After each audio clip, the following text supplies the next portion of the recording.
आपण पाहत आहात जनता न्यूज एक्सप्रेस। पण त्याला एवढा त्रास आहे की त्याला पार्किंग करायला जागा नाही आणि एवढे फाईन मारला जातो की दिवसाला एका गाडीवरती 4-4, 5-5 फाईन बसले जातात। हा अन्याय आमच्यावरती वाहतूकदारांना होतो। त्या वाहतूकदाराला कुठेतरी आवाज उठवण्याकरता कुणी गैरसमज करून घेऊ नये।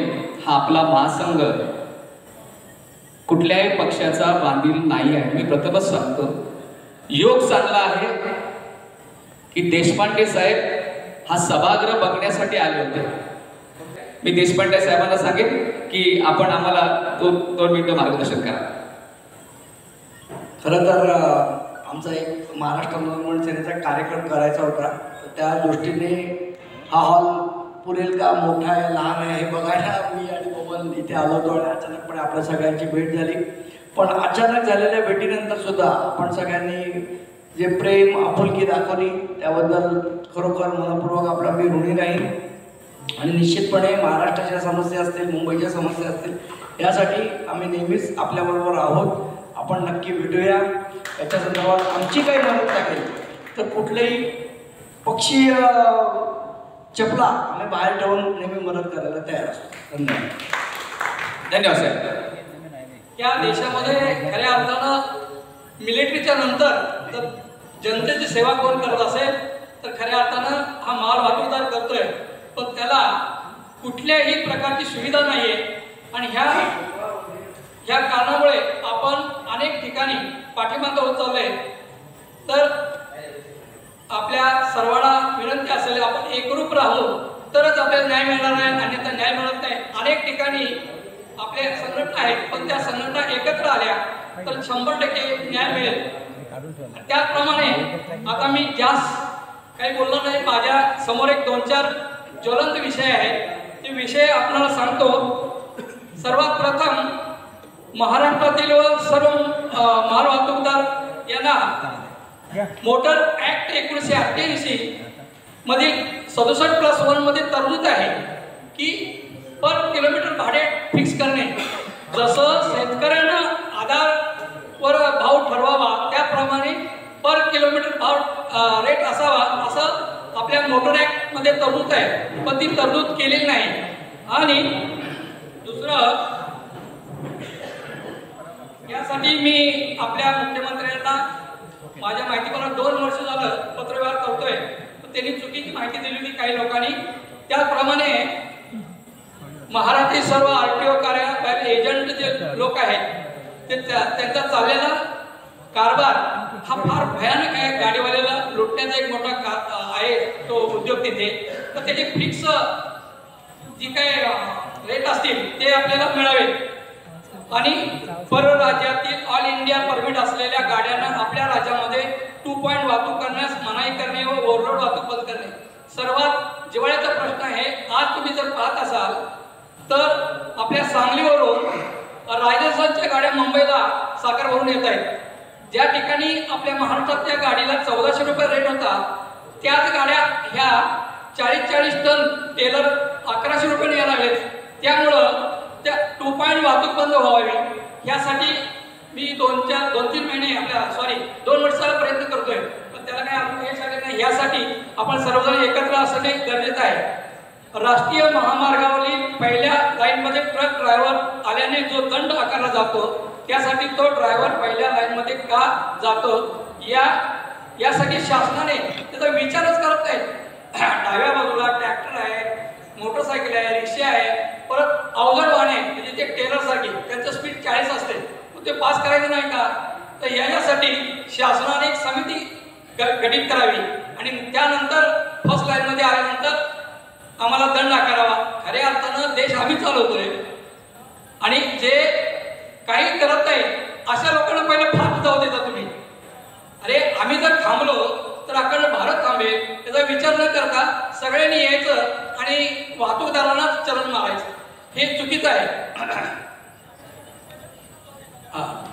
महाराष्ट्र सर्व समृद्धी महामार्गावर इतर महामार्गावर ड्रायव्हरसाठी हॉटेल्स, कॅन्टीन, पाणी, विश्रांतीगृह, पार्किंगसाठी एक 100 ते 150 किलोमीटरवरती असावं, त्याच्यामध्ये सिक्युरिटी असावी। आता उदाहरण सांगतो तुम्हाला, एखाद्या गाडीचा ऍक्सिडेंट झाला कुठे रस्त्यामध्ये तर ती गाडी पलटी झाली, त्या ड्रायव्हरला लागले असते, तो बिचारा हॉस्पिटलला जातो आणि मग त्या गाडीचं रक्षण कोण करणार? तर इकडं त्याचा माल चोरीला जातो. ही राष्ट्रीय संपत्ती आहे.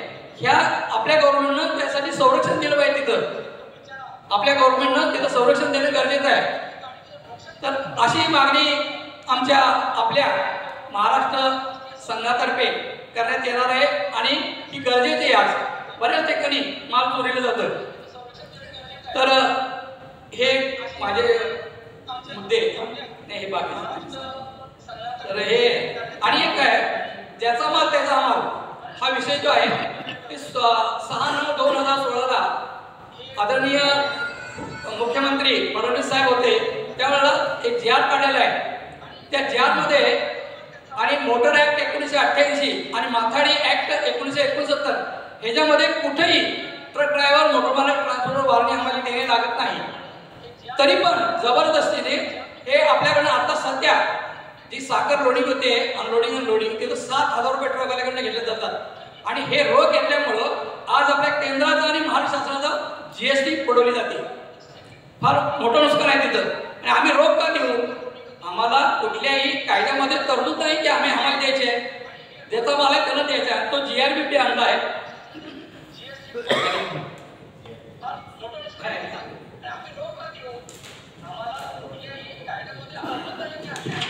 हा बघा तो जी आर आहे.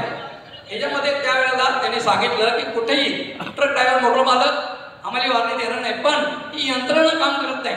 आम्ही बरेच वेळा कामगार आयुक्तांनाही भेटलो पण त्याच्यावरती काम होत नाही. सहाय्यक कामगार आयुक्त यांची जबाबदारी आहे, ती जबाबदारी पार पडत नाही. त्याच्यामुळं लाखो रुपयाचं आज मोटरवाल्यांचं नुकसान होत आहे हमालीच्या नावाखाली. तर हा जी आर आहे EW 2015/2018 कामगार 5 हा जी आर आहे. त्या जी आर मध्ये स्पष्ट लिहिले त्याचा माल त्याचा हमाल आणि कुठेही ट्रक ड्रायव्हर मोटर मालक देशामध्ये वारणी आम्हाला देणे लागत नाही. ह्या विषयावरती आपण 100% काम करणं गरजेचं आहे, जेणेकरून ट्रिपला एक 7-8 हजार रुपये ट्रकवाल्याचे वाचतील. जय हिंद. विषय असा आहे की ऑनलाईन चॅनल संदर्भात पूर्वी आपली गाडी कुठे नाक्यावर अडवली तर LTM दिलं जायचं. LTM वर त्या ड्रायव्हरची स्वाक्षरी घेतली जायची. आता काय होतंय, हातात मशीन दिलंय, पाठीमागून कुठूनही फोटो काढले जातात किंवा स्वतःच्या मोबाईलवरून फोटो काढले जातात आणि फाईन मारला जातोय. तिथं कुठेही आपल्याला आपली बाजू मांडण्याचं कुठेही संधी दिली जात नाही. आपला त्यांनी एक फोटो काढला म्हणजे हा चलन आपल्याला ग्राह्य झालं असाच त्याचा विषय झालाय. कोणी आपण त्याचा पाठपुरावा करत नाही. जरी त्या ॲपमध्ये आपल्याला बाजू मांडण्याची संधी असते तर आपलं ते निग्लेक्ट केलं जाते. आमच्या ऑफिसरनं मारलेला फाईन हा बरोबरच आहे असं धरून आपलं डिक्लाइन केलं जातं आपलं म्हणणं. तर माझं एक मागणी असेल की हा दंडाच्या बाबतीत विचार व्हावा. सर्वांची मोठी मोठी कर्ज उद्योगपतींची सरकार माफ करते, शेतकऱ्यांची कर्ज माफ करते. तशाप्रमाणे हा जो दंड आकारला आहे तो आता सध्याच्या घडीला एका गाडीवर कमीत कमी 50,000चा गाडीचा दंड असेल. तर आमची मागणी पहिली असेल की या दंडाच्या रकमेमध्ये सवलत द्या किंवा हा दंड सरसकट माफ करा. तुम्ही कोणाकडून काही कर्ज घेतलेलं नाही, हा दंड तुम्ही मारलाय. एक महसुलाचं साधन म्हणून वाहतूकदारांच्याकडे बघितलं जात आहे. कारण आता सरकारी लाडकी बहीण, लाडका मेवणा, लाडक्या अशा लाडका आमदार योजना पण आणली आहे. या योजनेला जो पैसा लागतो तो वाहतूकदाराच्या खिशातून काढला जातोय आणि अध्यादेश काढून GR काढून आपल्याकडनं वसुली जबरदस्तीने केली जाते. नाक्यावर आपल्या गाड्या अडवल्या जातात. थकीत दंड भरून घेण्यासाठी 2-2 तास गाड्या उन्हात उभ्या राहतात, ड्रायव्हर उभे राहतात. शेवटी काय होतंय, कोणाचा 10,000 दंड असेल तर 2,000, 500, 1,500 मध्ये मांडवली होती. दंड तर भरून घेतला जात नाही पण खिशे भरले जातात हे हवालदार लोकांचे. एका पोलीस स्टेशनचा अधिकारी त्या हवालदारांना टार्गेट देतोय, तुझे आज 20 गुन्हे आले पाहिजेत, 20 तक्रारी म्हणजे 20 केसेस तू आणल्या पाहिजेत. मग त्याच्या 20 केसेस प्लस ह्यानं हवालदाराने कुठेतरी घर घेतलेलं असते त्याचे हप्ते भरण्यासाठी त्याच्या 20 केसेस, असे 40 केसेस तो एक हवालदार करतोय. घरी जाताना माझ्या माहितीप्रमाणे एक हवालदार 20,000 रुपये घरी घेऊन जातो रात्रीचा स्वतःचे आणि गव्हर्नमेंट दरबारी 25 केसेस जमा करतोय. हे टार्गेट दिलं जातं. आपल्याला टार्गेट बनवलंय. या टार्गेटच्या विरोधात आपल्याला एकत्र यायचं. दुसरी गोष्ट, आता एकनाथ शिंदे साहेबांनी संपूर्ण 4 चाकी वाहनांचे टोल माफ केले.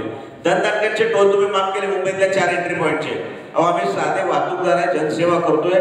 की ॲग्रीमेंटवर साईन करताना गव्हर्नमेंटकडे आपल्याला लिहून घेते की पब्लिक व्हेकल आहे, पब्लिकच्यासाठी ते जमा करू शकतात आपल्याकडनं. पासिंगच्या वेळेला आपली सही घेतली जाते, जेव्हा गरज पडेल सरकारला तेव्हा गाड्या जमा करू शकतात. मग अशा वाहतूकदारांना तुम्ही टोलमध्ये का सवलत देत नाही? तर एक मागणी अशी असेल की ज्या विभागाची गाडी आहे म्हणजे 0, 1, 2, 3, 4 तर ह्या त्या विभागात म्हणजे कोणत्याही एरियाची गाडी असेल, कोणत्याही याची गाडी असेल जिल्ह्यातील, त्या जिल्ह्यातील टोल नाक्यामध्ये त्या गाड्यांना जसं तुम्ही प्रायव्हेट गाड्यांना टोल माफी देताय तसं कमर्शियल व्हेकलला पण तुम्ही थोडी टोल माफी द्या ना. जे देशसेवेसाठी जो वाहतूकदार झगडतोय, एक प्रकारे देशसेवा करतोय, त्याच्यावर तुम्ही वेगळं करायला लागतात. 1 नंबरचा टॅक्स पेअर जर कोण असेल तर तो वाहतूकदार आहे. तुम्ही गाडी घेताना GST भरताय, पेट्रोलवर CS भरताय, तुमच्या प्रत्येक गोष्टीला खरेदीच्या पाठीमागे तुम्ही GST भरताय आणि तो प्रामाणिकपणे भरताय. असं तुम्हाला ते कुठे चोरी करता येत नाही त्या टॅक्सची. मग 1 नंबरचा टॅक्स पेअर ज्याच्यावर देशाची अर्थव्यवस्था अवलंबून आहे आणि औद्योगिक संपूर्ण अवलंबून आहे, अशा वाहतूकदारांना संरक्षण देणं गरजेचं आहे, अशी एक मागणी महासंघाच्या प्लॅटफॉर्मवर मी करतोय. नमस्कार.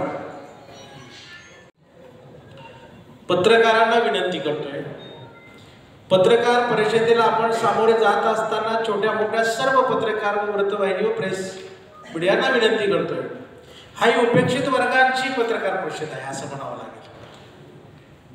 एखाद्याचं पुत्र मेलं त्याची लगेच लागते, पण हे बऱ्याचशा न्यूज लागत नाहीत. आमच्या या चालक मालकांच्या न्यूज आहेत, ही लावावी पहिला प्रथम विनंती करतोय. आणि प्रत्येक संघटना राज्यातून आलेल्या आहेत, त्या संघटनेच्या नेत्यांना काही विषय दिलेले आहेत, मुद्दे दिलेत, त्या मुद्द्यावरच आपल्याला बोलायचे अशी काही नियमावली ठरलेली आहे. आणि म्हणून आपण सरकारच्या सामोरे जात असताना या पत्रकार परिषदेला संबोधित करत असताना आपण लक्षात घेतलं पाहिजे की चालक मालकांना काय अडचणी आहेत आणि कशा दूर होतील आणि सरकारला आपण काय करणार आहोत, सरकार काय मागणी करणार आहोत. आणि म्हणून माझी प्रथम विनंती आहे सरकारला, महाराष्ट्र सरकारने वाहन चालक मालक आयोगाची स्थापना करावी, अभ्यास आयोग हा स्थापन करावा. महाराष्ट्र राज्य सरकारने वाहन चालक मालक अभ्यास आयोग स्थापन करावा. त्याचं कारण असं आहे, गाडीचा मालक ज्याला प्रॉफिट नाही तेवढं तो ब्रोकर घेतो. गाड्या रस्त्यात ब्रेकडाऊन झालं, चालकाला त्रास होतो. रस्त्यामध्ये महाराष्ट्र सरकारनं लायसन दिलेले अधिकृत चोर आहेत, आम्हाला लुटणारे अधिकृत चोर, कळलं का? अधिकृत चोर बिंदास आम्ही डरतोय. आत्ताच काल जंतर मंतरवरती मोठी सभा करून आलोय आणि यांना कोण अधिकार दिला? आणि मग आमचं भाडं, आमच्या ड्रायव्हरची परिस्थिती, गाडी मालकांची काय परिस्थिती, मालकांना काय प्रगती आहे, ड्रायव्हर पुण्या हालतीमध्ये जगतो, या सर्व गोष्टीचं जर का आपल्याला विकासाच्या धोरणावर जर जावं लागेल तर महाराष्ट्र सरकारने हे अभ्यास आयोग आम्हाला गठीत करून द्यावा. म्हणजे आयोग ज्या दिवशी गठीत होईल त्या दिवशी आमच्या गाड्यांचे भाडं सरकारच्या धोरणाप्रमाणे ठरणार आहे. सरकारी धोरणप्रमाणे भाडे ठरणार आहेत. त्या भाड्यात आपला कसल्याही प्रकारचा कुणी लुटणार नाही, कुणी कमिशन काढणार नाही, कुठला एजंट मध्ये येणार नाही. आज एजंटच्या माध्यमातून लूट होती आणि त्या आयोगाच्या माध्यमातून उद्या ड्रायव्हर सुद्धा गाडीच्या ड्युटीवरती खुशीनं जाणार आहे, कारण त्याचा पगार सुद्धा शासनाच्या धोरणाप्रमाणे मिळणार आहे. त्या आयोगातून आपल्याला ठरवून घ्यायचं आहे आणि तो त्या आयोग त्याच्यामध्ये स्पष्ट करणार आहे. आणि म्हणून आपल्याला काय, महाराष्ट्र राज्य सरकारला आमचा महाराष्ट्र राज्य वाहन चालक मालक अभ्यास आयोगाची स्थापना करावी अशी स्पष्ट आमची सरकारकडे मागणी आहे. आणि आमच्या सर्वांचा विकास त्यात दडलेला आहे. गेल्या 10 वर्षामध्ये 12%, माझ्या वैयक्तिक अभ्यासामध्ये सांगतोय, गेल्या 10-12 वर्षामध्ये 10 ते 12% ड्रायव्हरांची संख्या कमी झाली आहे. आपल्या देशाच्या बाहेर सुद्धा ड्रायव्हरची संख्या कमी आहे. इथून देशातून ड्रायव्हर पाठवा म्हणून सरकारचं धोरण आणतं. ह्याचं कारण काय? आपल्या ड्रायव्हरला रस्त्यामध्ये मारलं जातं, कुत्र्याला फाईट मारली, ठोकर लागली तरी मारल्या जातं, काही कारण नसताना त्याला लुटल्या जातं, मारहाण केली जाते. या सगळ्या गोष्टीला कंटाळून काही काळामध्ये, काही वर्षामध्ये ड्रायव्हरचे पर्सेंटेज कमी झालेले. म्हणून आपल्याला काळाची पावलं उचलून चालक मालकांनी आपल्या गाडी व्यवसाय धारकांनी आता लक्षात घेतलं पाहिजे, ड्रायव्हरची जर संख्या कमी झाली तर गाड्याचे वाहतूक कोण करणार आहे. आणि असा काळ येईल की ड्रायव्हरसाठी अनेक गाड्या ड्रायव्हरसाठी बंद आहेत आता सुद्धा.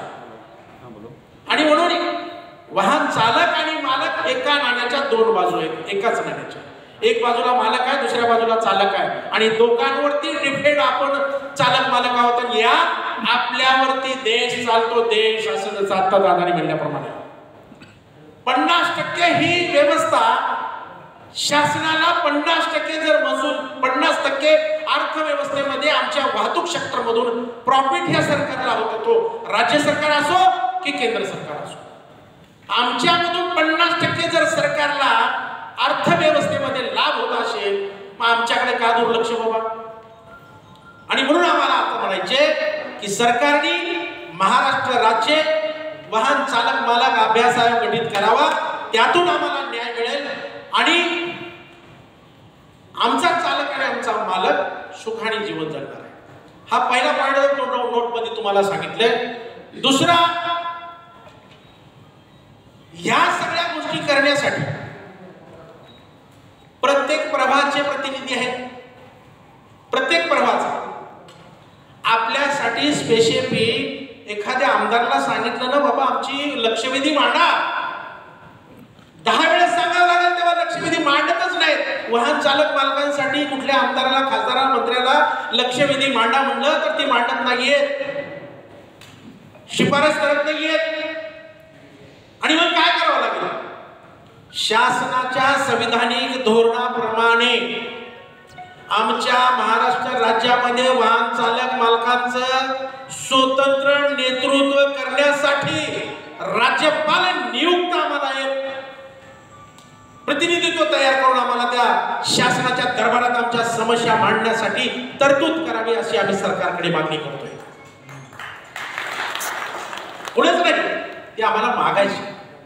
आणि म्हणून या गोष्टी सगळ्या लक्षात घेत असताना या भारतामध्ये प्रत्येक राज्यामध्ये, या महाराष्ट्र राज्यामध्ये गाडी मालक ड्रायव्हरला पगार देतो. काही घटना घडली तर मालकाने कुठून त्याला द्यायचं. ऍक्सिडेंट झाला, बिमार पडला, तो हॉस्पिटलमध्ये उपचार घेतो, गाडीचा मालक तर पगार देतो. मग त्या ड्रायव्हरला कुठून पैसे, आधी कुठली मोठी जर आजार आला तर 10,000 मालक एक नियतीची जबाबदारी म्हणून देतो, पण पुढे कोण देणार. म्हणून आता काही 1-2 गाड्यांचे मालक आहेत, 100-150 गाड्यांच्या मालकाचं मी म्हणत नाही, ती सबळ आहे, आर्थिक प्रबळ आहे. पण काही अल्पभूधारक गाडी मालक आहेत, त्या मालकापासून काही उपेक्षित वर्ग ड्रायव्हर आहेत. या ड्रायव्हर लोकांसाठी आमचं म्हणणं आहे, महाराष्ट्र सरकारला, आम्ही सरकारला विनंती करतोय, सरकार मायबाप, माथाडी कामगाराला ज्या सुविधा कामगार हॉस्पिटलमध्ये मिळतात त्या सुविधा आमच्या वाहन चालक मालकांना मोफत सर्व आजारावर मिळावं, ही सरकारकडे आम्ही मागणी ठेवतोय. आपल्या या वृत्तवाहिनीतून, या पत्रकार परिषदेमधून आपण तुम्हाला सांगतो. आता मागच्या वर्षी हिट अँड रन काढला. आपण पत्रकार बंधूंनी सगळे लक्षात घेतला असेल, हिट अँड रन कायदा केला केंद्र सरकारने. भारतामध्ये 2च कायदे रद्द झालेत बरं का. भारतामध्ये केंद्र सरकारनं कायदा पारित केल्यानंतर दोन्ही सभागृहानं, भारताच्या सरकारने दोन्ही सभागृहानं कायदा करून झाल्यानंतर जर का कायदे रद्द झाले असतील तर ती 2. एक किसान शेतकऱ्यांसाठी केलेला कायदा एक तो रद्द केला, भाग पडलं, भारताचे सगळे शेतकरी तिथे गेले, तो कायदा रद्द झाला कायमचा. अरे पण आम्ही गाडीवालक चालक, आमचा काही अडचण नसताना तुम्ही कधी 15 वर्षाची गाडी बंद करा, 10 वर्षाची गाडी बंद करा, कायदे करता आणि त्याच्यावर आमच्यावरती वाहन चालक मालकावरती भुर्दंड आणलं. हिट अँड रन, भारतीय न्याय संहिता हिट अँड रन 10 वर्ष सजा, 7 लाख रुपये दंड. अरे गाडी पुढून चालले, पाठीमागून ठोकला, तो 10 वर्ष जेलमध्ये आला का? आणि म्हणून आता आपण चालक मालकांनी गांभीर्याने लक्षात घेतलं पाहिजे. मी भारताच्या 300 संघटना घेऊन काल जंतर मंतरवरती मोर्चा काढला. भारताच्या राज्यातल्या 300 संघटना आल्या होत्या. 28 राज्यातून संघटनेचे 5-5 प्रतिनिधी आले होते. 3 संघटनेने मिळून कार्यक्रम केला. जंतर मंतरवर कार्यक्रम पुढे आला. आता आम्हाला हिट अँड रन टाकून आमच्या ड्रायव्हरला तुम्ही जेलमध्ये टाकणार का? आणि 7 लाख रुपये 10 लाख रुपये दंड त्याला बसवणार का? आता यासाठी हिट अँड रन कायदा रद्द केला. 2 कायदे जे रद्द झाले, किसान कायदा आणि हिट अँड रन कायदा, तो बंद केला, रद्द झालेला आहे. महाराष्ट्र राज्याच्या सर्व राज्याच्या जिल्ह्यामध्ये वाहतूकदारांनी, मालक चालकांनी आंदोलन केलं. त्यामध्ये प्रमुख भूमिका आमची होती. काय? सर्व बॉर्डरला असेल, चेकपोस्टला असेल, जिल्ह्यावर असेल, फॉल्टन असेल, नई मुंबई असेल, रस्ता रोको करून त्याच्यावर आम्ही आवाज उठवला. तो रद्द कायदा झालेला आहे. आणि आपण वेळोप्रसंगी आपण सुद्धा जागृत झालं पाहिजे. आणि रद्द झाला म्हणजे होल्ड केला आपण म्हणून आपल्या भाषेत होल्ड केला. कारण ते बघतायत कसं आहे, पडला गपचिप ना, मग त्याच्यावर ओढून बसतात, पाय दाबून मारून टाकतात. त्यांनी होल्ड केलं, पत्र काढलं, पण बाहेर. म्हणून आता मला 4 पॉइंट दिले होते. 4 पॉइंटवर मला बोलत असताना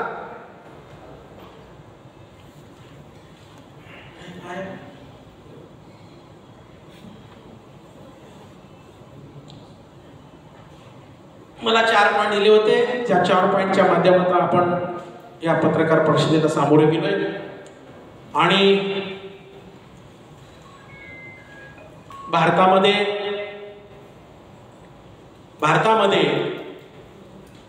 महाराष्ट्रामध्ये आपण राहतोय. महाराष्ट्राची परिस्थिती फार हालाहतीची झालेली आहे. आयोजकाच्या परवानगीप्रमाणे एक सांगतोय, परवानगी घेऊन मी बोलतोय. राज्य सरकारने सांगितले 14-15 एप्रिल नंतर चेकपोस्ट बंद होतील. त्याच्या अगोदर आणखी बंद आपण ट्रान्सपोर्ट कमिशनरला सांगून ते बंद केले. परंतु एंट्र्या लूट, बापाचे पैसे खजिन्यातून आम्हाला दिले होते, ते आमच्या लूट घेऊन पैसे खातात. ड्रायव्हर मेहनत करतो, मालक बायका पोरांना न देता ते पैसा कमवून तो गाड्या चालवतो. ती अशा पद्धतीची लूट बंद झाली पाहिजे. आता एक नवीन फरमान काढले, फरमान भाषा पूर्वीची वापरतोय. नवीन एक आता काढली ती नंबर प्लेट. भारताचे 28 राज्य आहेत. 28 राज्यामध्ये 28 राज्य, 7 केंद्रशासित राज्य, 7 केंद्रशासित राज्य आणि 28 राज्यामध्ये, आणि त्यात आपला महाराष्ट्र आला. आपली कशी लूट व्हायला लागली बघा. या नंबर प्लेटचा गोव्याचा रेट काय, हरियाणाचा रेट काय, राजस्थान, गुजरात, मध्य प्रदेश, भारताच्या वेगवेगळ्या राज्यामध्ये या नंबर प्लेटचा रेट काय आणि आपल्या महाराष्ट्राचा रेट काय. एका नंबर प्लेटला आता आपल्याला 700 रुपये द्यायचे, बरोबर आहे? 750 रुपये द्यायचे. 2 प्लेट आहेत, 1500 रुपये जाणार आहे. बाजूच्या राज्यामध्ये 400 रुपये, त्या राज्यामध्ये 350 रुपये, या राज्यामध्ये असे वेगवेगळे रेट. महाराष्ट्र काय लुटाय बसलात का? आम्ही का 1500 रुपये द्यायचे? आम्हाला जागरूक होणं काळाची गरज आहे. वाहन चालक मालकांनी आपल्याला जागरूक होणं ही काळाची गरज आहे. आणि आपण संघटना म्हणून चालवत असाल, आपण एवढ्या संघटनेचे प्रतिनिधी आपण आलेले आहोत. आता येणारा काळ आपल्यासाठी झोपून जमणार नाहीये. या छोट्या छोट्या गोष्टीवरती आपल्यावर बुरदट टाकून, आपली दिशाभूल करून आपल्याला हरासमेंट करायच्या तयारीत आहे. हा महाराष्ट्र वाहतूक सेक्टर दुसऱ्या दिशेने घेऊन चालेल. अध्यक्ष महोदय, महाराष्ट्राची प्रशासन व्यवस्था अजून दुसऱ्या परिस्थितीमध्ये जाणार आहे. आता सगळं टेक्नॉलॉजी चेंज होतीये. कदाचित या वाहतूक सेक्टरवर सुद्धा नवीन, काल परिवहन मंत्र्यांनी सांगितलं मी काही दिवसामध्ये एक वेगळं करतोय आणि तुम्हाला ती सांगेन नंतर. म्हणून आता आपल्याला जिथे आम्हाला आम्ही आमच्या प्रामाणिकपणे खातोय, पितोय, राहतोय, तुम्हाला राज्याला महसूल देतोय, अर्थव्यवस्थेला जागा देतोय, अर्थव्यवस्था आम्ही बळकट करतोय राज्याची. आणि तुम्ही आमच्यावर जर गुंतवणूक घालून आम्हाला जर उपासमारी करत असाल, एका गाडीच्या मागे एका गाडीवर 10 परिवार जगतो आणि दुसऱ्या बाजूला त्याच गाडीवर त्याचे 10 परिवार जगतात. एक गाडी मालकांचा परिवार आणि एक वाहन चालकांचा परिवार, असे 20 ते 25 लोक त्या गाडीवर जगत असताना आपण त्याचं कॅल्क्युलेशन करा की आपण येणाऱ्या काळामध्ये अशी परिस्थिती जर झाली तर किती लोक उपासमारीला सामोरे जातील, किती लोक उपासमारीला सामोरे जातील. जमणार नाही. आणि म्हणून मी पत्रकार बांधवांना विनंती करतोय, विश्लेषण करून जरी सांगितलं असेल तर ते तुम्ही ती बातम्या लावा, शासनाला जागृत करा. नसेल प्रशासन असं जर नाही जागीत झालं, येणारा काळ आम्ही राज्य सरकारला घेरल्याशिवाय राहणार नाही. आज एवढ्या संघटना इथं जमा झालेल्या आहेत पत्रकार परिषदेला, या संघटनेचे प्रतिनिधी या पत्रकार परिषदेला संबोधित करतायत. या संघटनेच्या इतर एक अजून संघटना घेऊन आम्ही या राज्य सरकारला आव्हान करणार आहोत, येणाऱ्या काळामध्ये आझाद मैदानला आमचं प्रेमाने द्या, नाहीतर तुम्हाला त्रास देऊन घेण्यापेक्षा तुम्ही आम्हाला प्रेमाने द्यावं. हे जे आजच्या पत्रकार परिषदेमध्ये बोलण्याचं मला सौभाग्य मिळालं.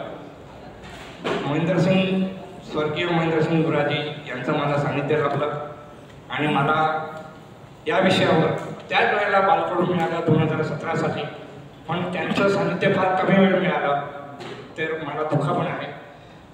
आज जो माझा अभ्यास आहे तो महामार्गाच्या टोलनाक्याविषयी पण आहे. आमचे वरिष्ठ समुद्ररावजी साहेब यांच्याबरोबर गेल्या 25 वर्षापासून मी खांद्याला लावून काम करत असताना महामार्गावरील वाहतूकदारांना, ड्रायव्हरना, चालक मालकांना खूप भयंकर त्रास होता आणि त्याच्यामध्ये आर्थिक नुकसानी होतं, वेळेचा अपव्यय होतो, इंधन पण जास्त वापरलं जातं. केंद्रीय किंवा NHAI सांगा किंवा स्थानिक प्रशासन सांगा याकडे काडी मात्र लक्ष देत नाही. ही शोकांतिका आहे की आपण सर्व टॅक्स भरून आणि साहेब म्हणाले त्याप्रमाणे 50% आसपास आपण जे रेव्हेन्यू देतो शासनाला त्याचा परतावा आपल्याला शून्य आहे असं माझं मत आहे. टोलवरील सुविधांसाठी आपण टोल भरत असताना त्या टोलच्या सुविधांचा आपल्याला काही फायदा होताना दिसत नाही, खास करून माल वाहतूकदारांना.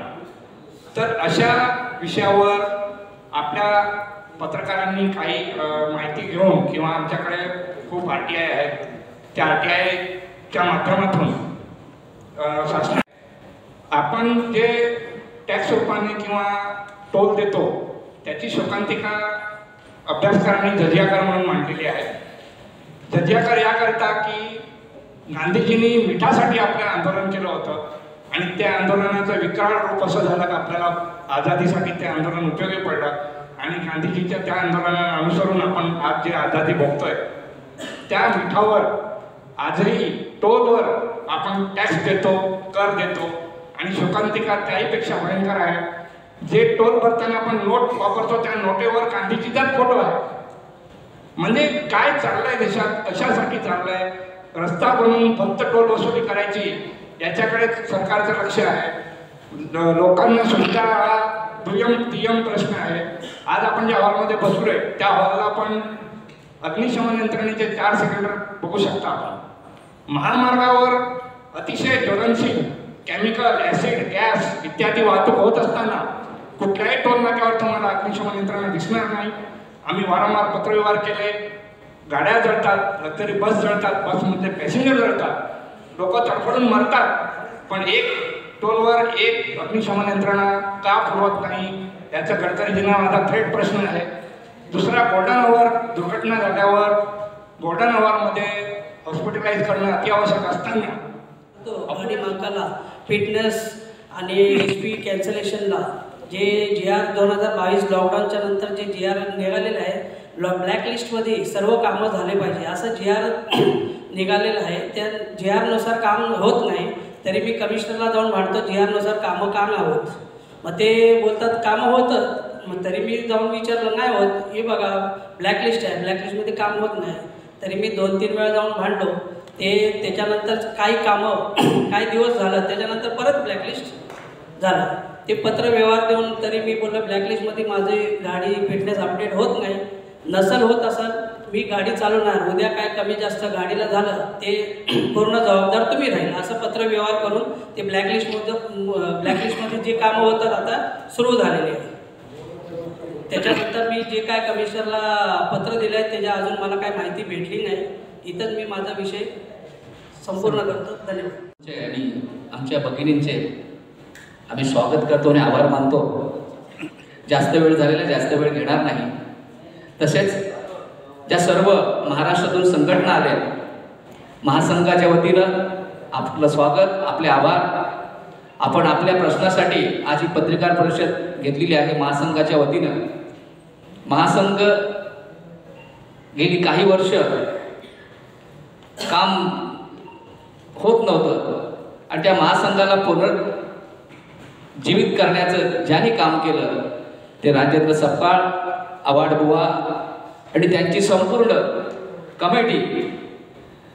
आपल्या सर्वांच्या वतीनं मी त्यांचे आभार मानतो, कारण आपले प्रश्न एवढे जटिल झालेले आहेत. वाहतूकदारांसाठी आज मोठी समस्या म्हणजे पार्किंगची आहे. आज अशी आमची अवस्था झालेली आहे की आम्ही गाडी कुठे उभी करायची, कारण आज मुंबई शहरामध्ये कुठल्याही रस्त्यावर गाडी उभी केली तर रात्री सुद्धा ऍपद्वारे तिचा फोटो काढून ई चलन बनवलं जातं. जर या मुंबई शहरामध्ये आम्हाला हे आरटीओ मुंबई शहरामध्ये गाडी चालवण्यासाठी आम्हाला जर परमिट देतं तर आम्हाला त्याने पार्किंगची सुद्धा व्यवस्था करणं जरुरी आहे. या मुंबई शहरामध्ये कुठेही वाहतूक तळ नाही, टेम्पो नाके नाही आहेत. हा ह्या सरकारचा आम्हा वाहतूकदारावर हा अन्याय आहे असं आम्ही समजतो. आमच्याकडून टॅक्स घेतात, भाजीवाले बाहेर धंदा करण्यासाठी झोन बनवलेले आहेत, पण आम्हा वाहतूकदारांसाठी, कारण वाहतूक हा व्यवसाय हा लोकांच्या उपयुक्त असा व्यवसाय आहे. त्याला काय म्हटलंय, पब्लिक कॅरियर, पब्लिक साठी असणारा व्यवसाय. मग त्याच्यासाठी हे सरकार आम्हा लोकांना काय सुविधा देते. कसं आहे बघा की प्रायव्हेट कारसाठी हे सरकार टोल मुक्त करते आणि लोकांसाठी सेवा करणारा व्यवसाय त्यासाठी काहीच मुक्त नाही, त्याच्यावर अन्याय करते. हा अन्याय झाला नाही पाहिजे आणि आपण सर्वांनी हा संशोधन केला पाहिजे. बरोबर आहे. दुसरी गोष्ट आहे ई चलन. व्यावसायिक वाहन रोडवर चालले की पोलीसवाले काय करतात, ए बाजूला हो करायचं तर करतात, पण डायरेक्ट फोटो काढतात आणि त्याच्यावर आम्ही अपील सुद्धा करू शकत नाही की भाई चुकीचं आहे, तुम्ही का मारता. त्याने एकदा फोटो काढला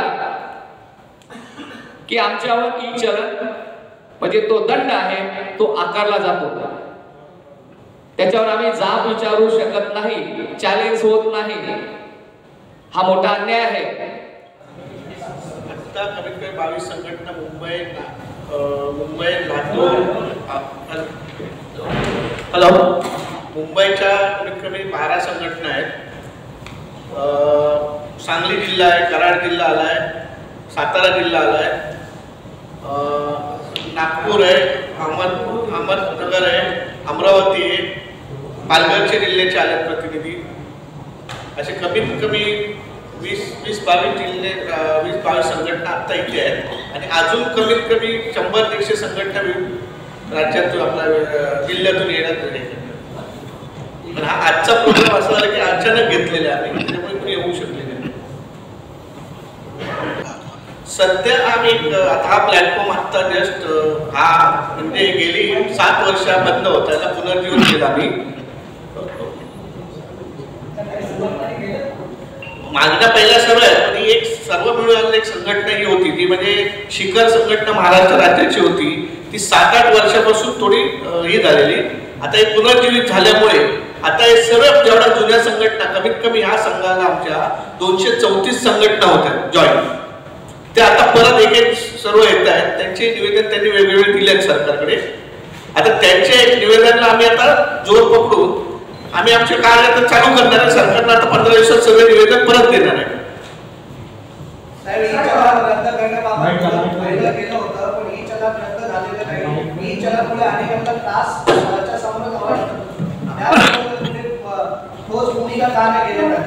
आता तेच सांगितलं, आमचा येथे प्रत्येक छोट्या छोट्या संघटनेला सरकार दरबारी काही बोलतात ना, ते हेच नव्हतं, प्रोत्साहन देत नव्हते. त्याच्यानंतर आता ही संघटना झाल्यानंतर ई चलनला आता असं केलंय की मुंबईमध्ये दिवसाला एका गाडीला 3-3 चलन मारतात. ऍक्च्युअली कायद्यामध्ये बसत नाही, कारण पहिल्या ड्रायव्हर लोकांची दिवसाला पगार 1000 रुपये आणि त्याला दिवसाला 3-3.5 हजार रुपये चलन येतात. म्हणजे चालणार कसं? आणि त्यांना कोणी हवा जेवढे ट्रॅफिकवाले आहेत ते काय मागून मारतात पुढे, नंतर एक दिवसाला. आणि आता काय झालं, चलन मारलं लगेच माहिती नाही पडत, ते संध्याकाळी येतात. आता कालचीच गोष्ट, मी 16/1 सातारा चिंचवडला गेलो, त्याचा काल फाईन आला मला, सीट बेल्ट नाही, फोनवर बोलतोय. आता हे सांगा, 16 जानेवारीच्या आल्यानंतर तुम्ही कुठे त्याचं हे करणार आहे? असे काय आहे, त्याच्यासाठी आता आम्ही सरकार दरबारी आता हे करतोय सर्व प्रयत्न.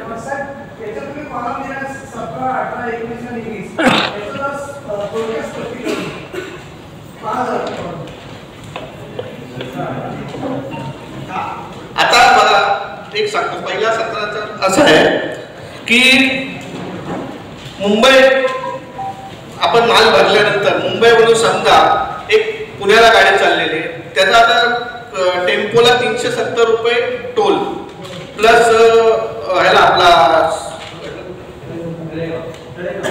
तळेगावला नाही, 370 भरला. आता अटल सेतूचा 450 रुपये टोल आहे, बरोबर आहे. आता तिथून आम्ही जातो, इथून माल एखाद्या पार्टीचा घेऊन ते टोल भरतात, पण येताना तो परत टोल तेवढा भरावा लागतो, तो भुर्दंड मालकांना लागतो. मोकळी गाडी असते खाली, का टेम्पोवाल्याच्या तिकडे काही ट्रान्सपोर्ट नाही. मुंबईचे लोकलची समस्या अशी आहे की तो तिथून माल खाली एमटी येते गाडी, मग तो भुर्दंड का भरावा? त्यात काहीतरी सवलत द्यावी आम्हाला, ही मागणी केली आम्ही. हा, हे आम्ही मी म्हणजे त्यावेळी महासंघात कार्यरत होतो 2000 साली, तेव्हा MMRD असं सांगितलंय की तुमच्यासाठी आम्ही सवलतीचा आराखडा केलाय MMRD. नाही, आज 22 वर्ष झालं, त्याचा अजून पाठपुरावा झालाच नाही ना. आम्ही टेम्पो स्टँड साठी अख्ख्या मुंबईत मागणी केलेली आहे 2022, त्याचं आता माझ्याकडे TR पण आहे. हा, पण हे फाईन घेऊ नका ना आमच्याकडे, आम्ही कुठे नाही बोलतो. आमचं म्हणणं आहे की आम्हाला काय सवलती देत नाही. आता बघा, हा ट्रान्सपोर्टचा धंदा असा आहे, तुम्ही बोला तर सरकारला ट्रान्सपोर्ट पहिला माणूस असा आहे की गव्हर्नमेंट म्हणजे सर्व धंद्यांमध्ये की जेव्हा गाडी घेतो तेव्हापासून तो सर्व पहिले पैसे ऍडव्हान्स भरतोय. नवीन गाडी घेतली GST 28% घेतोय, प्लस टायटोला आल्यानंतर त्याला 1 टाइम टॅक्स भरावा लागतो, पहिला इन्शुरन्स भरावा लागतोय आणि नंतर तुम्ही धंदा करणार त्याच्यावर. हा, आता बघा दुसरं BS6 काढले गाडी. BS6 मध्ये सरकारने काढले आम्ही मान्य करतो, पण त्या अजून तुम्ही सांगा त्याच्या युरिया आहे. अजून आमच्या लोकांना युरिया कशाला वापरतं ते माहिती नाही, बरोबर आहे. आणि युरिया वापरल्यानंतर त्या गाड्या रस्त्यावर बंद पडतात. ड्रायव्हर लोकांना काय टेक्निकल नॉलेज नाही, गाडी 2-2 दिवस रस्ते उभी असते, कुठले डीलर येत नाही. मग तो सांगा त्याचे एवढं चार्ज टोईंग घेऊन या गाडी वर्कशॉप मध्ये आम्ही करू. हा नवीन गाडी घेऊन जर फायदा होत नसेल. आता माझा कालच मित्र बोलला, ST मांडवा टाटाच्या गाड्या 50% बंद पडलेल्या, त्यांनी लावलेल्या कॉन्ट्रॅक्ट बेसिसवर. म्हणजे एवढं BS6चं प्रॉडक्ट बेकार निघालंय. गव्हर्नमेंट फक्त अप्लाय करायला सांगतं की तुम्ही वापरा गाड्या, पण त्याचं मेंटेनन्स कॉस्ट किती आहे? पण मॅन्युफॅक्चरर सुविधा देत नाही आणि सांगतात प्रदूषण होतं. आता तर मी सांगतो त्याच्यामुळे जास्त प्रदूषण होतंय, कारण युरियाचं कुणाला टेक्निकल माहिती नाही. युरियाचे सरळ 15 दिवसात काय त्याचं साफ करायला लागतं. कोण ड्रायव्हर करणार आहे सांगा ना. वाहतूक पोलिसांचं नेहमी हे असतं की हे नियमानुसार चालत नाही. नेहमी यांचे ट्रक आहेत ते ओव्हरलोड असतात, लक्झरी आहेत ते जास्त ओव्हर पॅसेंजर घेऊन जातात. आता परवाची दारावरती घाटला जे स्फोट झाले त्या गाडीला कुठलाच फिटनेस नव्हतं आणि काहीच नव्हतं, तिथं मुदत पण संपली होती तरी तो माल वाहतूक करत होता. कसं आहे, आता एवढा कायदा आहे की तुम्ही जर RTO मध्ये पासिंगला गेला तर तुम्हाला पहिले अपॉइंटमेंट मिळत नाही. त्यांचं ऑनलाईनचं तुम्ही गेला खोलला तर 2 सेकंदामध्ये बुकिंग होते. आता जर 1-1, 2-2 महिने जर गाडी मालकाला जर गाडी चालवणार तो चालवणार कसं कर ह्याचा एक आता तुम्ही सांगा. आम्ही आता संघटित कामगारांसाठी भांडतोय. तुम्ही सांगा हे जर ड्रायव्हर जर घरी त्याची फॅमिली कोण देणार आहे त्याला पैसे? मग तो थोडा इलिगल करणारच ना शेवटी. आणि इलिगल चालवतो त्याला जबाबदार नाही, त्याला कोण आहे? पोलीस खात्यात जमा आहे ना. तुमच्याकडे एवढे आहे फक्त तुम्हाला लगेच कळायला पाहिजे नाही गाडी रोडवर चालली की नाही. साहेब यंत्रणा कमी पडतात का कुठेतरी? यंत्रणा कमी नाही पडत, यंत्रणा बोलतात ना पोखरलेली आहे. यंत्रणा मी बोलतो ना जर भ्रष्टाचार तिथे थांबेल तर तुम्हाला कुठल्याही कायद्याची अडचण येणार नाही. समजा सरकार तुमच्या मागण्या मान्य केल्या नाही, आंदोलनात बसतात, तुम्ही काय तुमचं बरोबर नाही हे बघा, हे आता ही जुनी फॅशन झाली ट्रक टेम्पो. आता आम्ही ठरवले की नवीन गाड्या बुक घेतो, मॅन्युफॅक्चरच्या घेणारच नाही आम्ही गाड्याच्या पुढे. 1-4 महिने मॅन्युफॅक्चरच्या गाड्या घेणार नाही. त्यांना पण समजेल प्रोडक्शन कसं काढतात ते. निस्सवाला संप करणार, चिघळणार, लोकांची आंदोलन करून लोकांना आम्ही वेटीस का करू? आता आम्हाला मुंबईमध्ये तुम्हाला सांगतो की 8 वर्षाच्या अगोदर कॅन्सल होतात गाड्या. जो सामान्य माणूस 7 वर्षालाच कॅन्सल करतोय ना. पण त्याचा उदरनिर्वाहासाठी लगेच गाडी घेतो. आणि असं झालंय की मॅन्युफॅक्चरच्या आले दिवसेंदिवस पैसे वाढवत चालले. जी गाडी 2008ला 2 लाखाला होती ती आता 5.5 लाखाला झाली. मुख्यमंत्र्यांनी व माननीय परिवहन मंत्री गृहमंत्र्यांनी या सक्त सूचना दिल्या की कोणीही अशा प्रकारचे चलन करायचे नाही, परंतु याची पूर्तता न करता त्यांच्या आदेशाची पायमल्ली करतात. दुसरी गोष्ट तुम्हाला महत्त्वाचं सांगण्याचं आहे की या महाराष्ट्र सरकारला जर पूर्ण देशाला जे एक आर्थिक पाठबळ देणारी जर संस्था असेल तर ही ट्रान्सपोर्ट इंडस्ट्री आहे. परंतु या अचूक बातम्या, निपक्षपाती विचार, अन्यायाविरुद्ध वाचा फोडणारे परखड विचारांचे सार्वभौम दैनिक प्रजासत्ताक जनता.